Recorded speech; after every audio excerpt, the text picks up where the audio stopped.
आई cement companies यहाँ पर करते हैं फोकस, और नवंबर में ट्रेंड कैसा रहा है, रिसेंट चैनल चेक्स क्या इंडिकेट कर रहे हैं सीमेंट के लिए, आइए एक बार समझे अरमान के साथ। अरमान बताइए। जी बिल्कुल, देखिए अक्टूबर में हमने बताया था कि किस तरीके से वहां पर भाव बढ़ते हुए दिखे थे।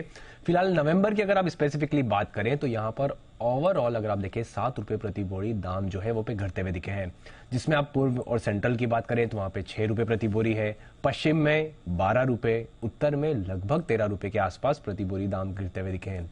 अब उसका कारण क्या है? एक तो कारण यह है कि फेस्टिवल सीजन के चलते, क्योंकि फेस्टिवल सीजन है उसके चलते यहाँ पर कमजोर डिमांड होती हुई दिखी है, और उसी के साथ साथ जो स्टेट इलेक्शंस भी होते हुए दिखे हैं उसके चलते भी यहाँ पर डिमांड पे असर आता हुआ दिखा है, इसलिए भाव थोड़े कम होते हुए दिखे हैं।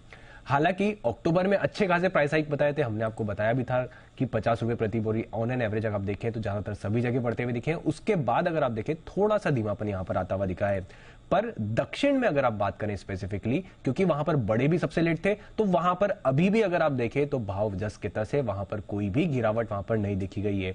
क्योंकि उसका रीजन ये है कि अगर आप देखें दशहरा के बाद कंपैरेटिवली दक्षिण में वहां पर अच्छी डिमांड आई है, और उसी के साथ साथ नए जो प्रोजेक्ट लॉन्च हुए हैं दक्षिण में स्पेसिफिकली, उसके चलते प्राइस को भी सपोर्ट आता हुआ दिखा है, तो प्राइस वहां पर स्टेबल रहे हैं।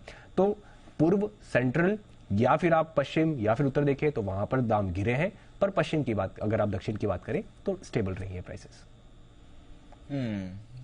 तो कुछ जगहों पर स्टेबल है, कुछ जगहों पर दाम आपको गिर, दक्षिण की मतलब सिर्फ वहीं पर स्टेबल है, बाकी सब जगह दाम गिरे हैं। बट अक्टूबर में अच्छी खासी ग्रोथ हो चुकी थी, लगभग 50 रुपए प्रति बोरी सभी जगह बढ़ चुका था, तो उसके बाद से थोड़ी बहुत गिरावट आई है। थोड़ा फेस्टिव सीजन का भी इम्पैक्ट उसमें आता है। चोपड़ा साहब, वैसे तो मूव आप एक्सपेक्ट कर रहे हैं, क्योंकि सीमेंट अब कंस्ट्रक्शन बैन्स आते हैं यूजुअली इस पीरियड में, हम देखते भी हैं नॉर्थ में ऑलरेडी कुछ जगहों पर ये हो चुका है, मुंबई में भी अभी रिसेंटली हुआ था। क्या व्यू रखना चाहिए? बट उसके अपार्ट फ्रॉम दैट बजट आ रहा है सर, नेशनल इलेक्शंस आ रहे हैं, तो दोनों लिहाज से सीमेंट में क्या अप्रोच होनी चाहिए इस समय?